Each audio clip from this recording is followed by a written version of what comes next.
మాతృదేవోభవ. ఎందరు వేదికెక్కినను ఎందరు గల్గినా అమ్మా, ఎందరు వేదికెక్కినను ఎందరు గల్గినా నందమూరి వారి అందమునందు చంద్రుడు అందరి చిత్తముల ఆక్రమించినన్. ఎందరు వేదికెక్కినను ఎందరు గల్గిన నందమూరి వారందమునందు చంద్రుడు అందరి చిత్తముల ఆక్రమించినన్. అందరికంటే ముందుగను అమ్మకు మ్రొక్కగా, అందరికంటే ముందుగను అమ్మకు మ్రొక్కగా, మా అమ్మకు మ్రొక్కగా నా మనంబదే తొందర సేయుచున్నది. ఎందరు వేదికెక్కినను ఎందరు గల్గిన నందమూరి వారి అందమునందు చంద్రుడు అందరి చిత్తముల ఆక్రమించినన్. అందరికంటే ముందుగానే అమ్మకు మ్రొక్కగా, మా అమ్మకు మ్రొక్కగా నా మనంబదే తొందర పెట్టుచున్నది. ఏదో విడదీయగరాని బంధమై.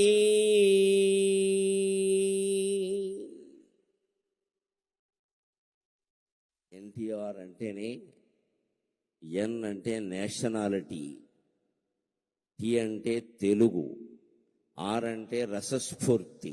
ఈ మూడు కలిపిన మహానుభావుడు ఎన్టీఆర్. ఒక జాతీయవాదం ఎట్టి పరిస్థితుల్లోనూ భారతీయులలో విభజనకి విభేదాలకి ఆ పెద్ద మనిషి ప్రాణం పోయే వరకు అంగీకరించలేదు. దైవభక్తి ఆయనకి ఎంత ఉందో దేశభక్తి అంతకంటే ఎక్కువగా ఉంది ఆయనకి. ఎన్టీఆర్ అంటే నేషనాలిటీ, ఎన్ అంటేనే నేషనాలిటీ. రెండవది తెలుగు. ఆయన ప్రాణం ఇచ్చాడు తెలుగు కోసం. నిజంగా నటుడుగా ఉన్నప్పుడు అంతే, నాయకుడుగా ఉన్నప్పుడు అంతే. పెట్టిన ప్రతి పథకానికి ముందు తన పేరు గాని, తండ్రి పేరు గాని, కొడుకు పేరు గాని ఏమీ పెట్టుకోవాల. తెలుగు తెలుగు తెలుగు తెలుగు.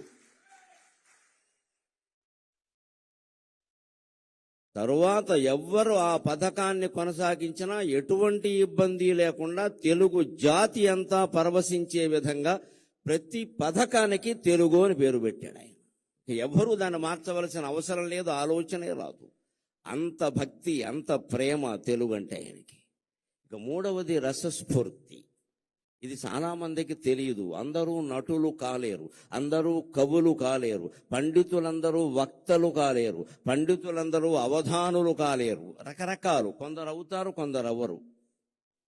కారణం రసస్ఫూర్తి తెలియకపోవడం. నేను ఇన్ని పుస్తకాలు చదివాను అంటే ఉపయోగం ఏం లేదు. నువ్వు దాన్ని జనంలోకి పంపడానికి ఏ టెక్నిక్, ఏ సాంకేతికత, ఏ నైపుణ్యం అవలంబించావు అన్నది ఎన్టీఆర్ సినిమాలు చూస్తే చాలు మనకు అర్థమైపోతుంది ఖచ్చితంగా. అద్వితీయమైన సంభాషణలు. మామూలుగా ఇప్పటి నటులెవరూ పలకలేరు. బహుశా అసలు వెనకాల ఉంటే తప్ప. నవఖండ భూమండలాధిప మకుట తట ఘటిత మణిగణ నీరాజిత నిజపాద పంకేరుగుండనే అన్నాలంటే ఇప్పటి వాళ్ళకి వారం రోజులు కావాలి. తర్వాత ఉపవాసం కూడా వస్తుంది. రాసిన వాడు చావాలి, డైరెక్టరు చావాలి, వీడికి రాదీని. ఈ లోపు ఏమన్నా పిలిపించాలి. ఇటువంటి సంభాషణలు పేజీల కొద్దీ ఉండే వాటిని ఆ మహానుభావుడు ఒక్కసారి చూసి, నేను చెబుతా, మీరు అక్కడ కూర్చోండి, కాస్త టీ తాగండి అని చెప్పి ఆయన టీ తాగేలోగా ఈయన కంఠస్థం చేసి మొత్తం చెప్పేసేవాడండి. అది ఎన్టీఆర్ అంటే, అది ఎన్టీఆర్ అంటే. ఆ రసస్ఫూర్తి. నీకు విద్య తెలియగానే ఉపయోగం లేదు. ఇవాళ యువతరం ప్రత్యేకంగా నేర్చుకోవాలి. నేను బీటెక్ చదివా, ఎంటెక్ చదివా, ఏదో చేశాను కాదు. నీ విద్యని జనంలోకి పంపించే విధానం నీకు తెలియాలి అంటే ఎన్టీఆర్ నటించిన ఒక్క సినిమా చూసినా నీకు ఉద్యోగం వస్తుంది. ఖచ్చితంగా నీకు ఉద్యోగం వస్తుంది. ఒక ఇంటర్వ్యూలో ఎలా మాట్లాడాలి, ఒక ప్రజాసభలో ఎలా మాట్లాడాలి, మైకు ముందుంటే ఎలా మాట్లాడాలి, మైక్ ఏమీ లేకపోతే ఇంట్లో తలుపేసి అర్ధాంగితో మాట్లాడితే ఎలా మాట్లాడాలి, దేనికి దానికి తేడాలు ఉంటాయి. అవన్నీ ఎన్టీఆర్ సినిమా చూస్తే తెలుస్తాయి ఎంత ఆశ్చర్యకరంగా ఉంటుందో. అది రసస్ఫూర్తి. రాముడు కృష్ణుడు వేయడానికి ఆయనకంటే ముందు లేరా, ఆయనకంటే తరువాత లేరా, కానీ ఆ పాత్రలని జనంలో ముద్ర పడిపోయేలా చేయగలిగాడు అంటే రామునిలో ఉండే రసస్ఫూర్తిని, కృష్ణుడిలో ఉండే రసస్ఫూర్తిని, ప్రతినాయక పాత్రల్లో ఉండే కూడా రసస్ఫూర్తిని జనానికి అందించగలిగిన ఏకైక నటుడు ఎన్టీఆర్. ఏకైక నటుడు ఎన్టీఆర్. ఆయన దేశభక్తి గుండెల్లో ఆయన నిండా ఉండబట్టే ఆయనకి దొరికిన మొట్టమొదటి చిత్ర అవకాశం పేరు మన దేశం. మన దేశం. ఎంత ఆశ్చర్యం. ఎవరినైనా మీరు నటించిన మొదటి సినిమా చెప్పండి అంటే మట్టి కొండ అని చెబుతాడు ఎవడో ఒకడు. అంతకంటే ఉంటుంది. ఆయనకి ఆ ఛాన్స్ రావడమే గొప్ప. కాబట్టి ఆయన అంతరాత్మ ఎంతగా దేశం గురించి ఘోషించింది అంటే ఆయనకి మొట్టమొదటి పోలీస్ అధికారిగా అవకాశం వచ్చిన సినిమా కూడా మన దేశమే. నువ్వు దేశం కోసం పుట్టావు, నువ్వు దేశం కోసం పుట్టావు అని వారి తల్లిదండ్రులు వారిని ఆదేశించినట్టుగా వారికి మన దేశం అనే సినిమాలో మొట్టమొదటి అవకాశం వచ్చింది. ఏ పాత్ర వచ్చినా ఇది హీరో పాత్ర, జీరో పాత్ర, ఇంకోట, దీని ప్రాధాన్యం ఏమిటి అని ఆలోచించకుండా తన పాత్రకి న్యాయం చేసిన వ్యక్తి ఎన్టీఆర్ అంటే ఖచ్చితంగా ఈ పాత్ర నాకు వచ్చింది చాలు, దీనికి నేను న్యాయం చేస్తే మిగిలినవన్నీ అవే వస్తాయి, తరుముకుంటూ వస్తాయి, వెతుక్కుంటూ వస్తాయి. నా రత్నం అన్విష్యతి మృగ్యతే హితత్ అంటాడు కాళిదాసు కుమార సంభవంలో. రత్నాన్ని వెతుక్కుంటూ జనం వస్తారు కానీ జనాన్ని వెతుక్కుంటూ రత్నం వెళ్ళదండి. సినీ రంగంలో నటరత్నాన్ని వెతుక్కుంటూ సినిమాలు వచ్చాయి, సినిమాలను ఆయన వెతుక్కుంటూ వెళ్ళలేదు. ఇవాళ యువతరం ఎన్టీఆర్ నుంచి నేర్చుకోవలసింది ఉద్యోగ అవకాశాలు మిమ్మల్ని వెతుక్కుంటూ రావాలి, మీరు వాటిని వెతుక్కుంటూ వెళ్ళడం పెట్టండి. యధవ కర్మ అంటారు దీన్ని. నీ దగ్గర ప్రతిభ ఉంటే నీ దగ్గరికి ఉద్యోగం వస్తుంది ఖచ్చితంగా. ఇప్పటికి మీరు ఇండియన్ ఎక్స్ప్రెస్ పేపర్ చూస్తే బుధవారం నాడు ప్రత్యేక ప్రకటనలు ఉంటాయి, మామూలు ఉండవు. ఉద్యోగం కావాలి, నిరుద్యోగులు కావాలి, ఉద్యోగస్తులు రండి అనే ప్రకటనలు ఉండవు. ఇండియన్ ఎక్స్ప్రెస్ బుధవారం పేపర్లో ప్రత్యేకంగా ఎలా ఉంటుంది అంటే, మేము రిటైర్ అయ్యాం, లేకపోతే మధ్యలో ఉద్యోగాలు మానేసాం, మాకు ఇప్పుడు ఉద్యోగం కావాలి, మాకు ఉద్యోగం ఇవ్వగలిగిన వాడు రండి అని వేస్తాడు ప్రకటన. వాడి దగ్గరికి వచ్చి కాళ్ళ దగ్గరికి వస్తారు, మా సంస్థలోకి రండి, మా సంస్థలోకి రండి అని. అది ప్రతిభ. ఆ స్థితి మళ్ళీ సంపాదించుకోగలగాలి ఖచ్చితంగా. మాకు ఉద్యోగం కావాలి, ఇవ్వగలిగిన వాడు రండి, మా ప్రొఫైల్ ఇది, నేను ఇంత జీతంతో ఉన్నా, ఇప్పుడు ఎందుకో బయట తిరుగుతున్నా, నాకు కావాలంటే వస్తారు, మీరు మాకు కావాలని. అటువంటి ప్రతిభను యువతరం సంపాదించుకోవాలంటే ఎన్టీఆర్ లాగా దైవభక్తి ఉండాలి, దేశభక్తి ఉండాలి, భాషానురక్తి ఉండాలి, అన్నిటికీ మించి రసస్ఫూర్తి ఉండాలి. అది మనం ఎన్టీఆర్ నుంచి నేర్చుకోవాలి ఖచ్చితంగా.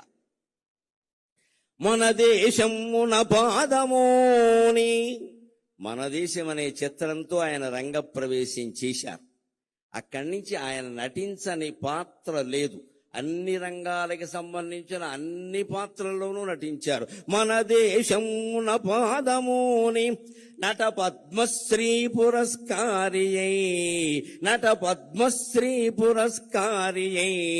ఘన పౌరాణిక తత్వ జానపద సంఘ శ్రేష్ఠ చారిత్రక ప్రణుతింగాంచిన పాత్రలన్నిటినీ ఘన పౌరాణిక తత్వ జానపద సంఘ శ్రేష్ఠ చారిత్రక ప్రణుతింగాంచిన పాత్రలన్నిటినీ ఔరాయంచు మెప్పించితీవు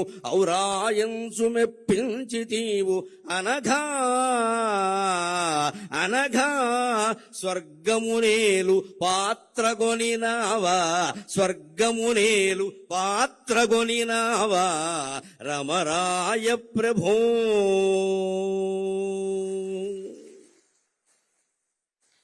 మన దేశం అనేటువంటి పాత్రతో ఆయన సినిమా రంగంలో కాలు పెట్టారు. దేశభక్తికి నిదర్శనము అదృష్టం తరుముకుంటూ ఆయన్ని వచ్చింది.